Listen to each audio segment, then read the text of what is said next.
નમસ્કાર. કાલ આપણા ગુજરાતના અંદર અમદાવાદના અંદર એક ફ્લાઇટ ક્રેશ થઈ ગયું. જે ફ્લાઇટનું નામ હતું બોઈંગ AI-717. હવે ફ્લાઇટ ક્રેશ થયા પછી આપણે બધાને ખબર છે કે બે શબ્દો બહુ જ વધારે ચર્ચામાં આવ્યા. એક હતું મેડે અને એક હતું આ આપણે બ્લેક બોક્સ. તો બ્લેક બોક્સ ઓરિજિનલીમાં બ્લેક બોક્સ હોતું નથી કે કાળા કલરનું બોક્સ, એ નારંગી કલરનું હોય છે જે દેખાય કે એક્સિડન્ટ થયા કે કોઈ પણ અકસ્માત થયા પછી દેખાય એવા રંગનું હોય છે. એના અંદર મહત્ત્વપૂર્ણ બે ડિવાઇસ ઇન્સ્ટોલ કરેલા હોય છે. એક છે FDR જે ફ્લાઇટ ડેટા રિસર્ચ. આ ઉપકરણના અંદર ફ્લાઇટની હાઇટ, ગતિવિધિ, ઊંચાઈ, ગતિ અને એન્જિનની સ્થિતિ, ફ્લાઇટનો રૂટને અને પાયલટની દરેક પ્રવૃત્તિનો રેકોર્ડ થાય છે. અને એક બીજી છે CVR એટલે કે કોકપિટ વોઇસ રેકોર્ડર.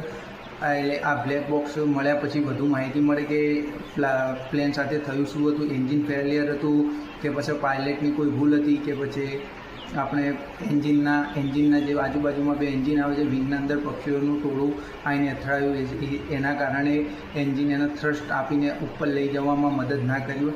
અને એક બીજો શબ્દ હતો કે જે મેડે પાયલટ ક્યારે બોલે છે, મેડે એટલે એનો મતલબ થાય છે કે મારી મદદ કરો. મેડે ઓફિશિયલી પ્લેનની એવી પ્લેન હાઈજેક થયું હોય પછી કે પ્લેન બચવાની કોઈ સ્થિતિમાં ના હોય કે મારી મદદ એ ATCને બોલે છે અને ATCને કહે છે કે મારી મદદ કરો. હવે આ પ્લેનને જે ઉડાવનાર હતા બે કેપ્ટન, બે વેલ એક્સપિરિયન્સ અને વેલ અનુભવી હતા. એક કેપ્ટન પાસે સુમિત સભરવાલ અને એક બીજા હતા કુંદર કેપ્ટન. આ બંને બાજુમાં ખૂબ જ અનુભવ હતો. જે કેપ્ટન હતા સભરવાલ, એમના પાસે 8,200 કલાકનું હતા.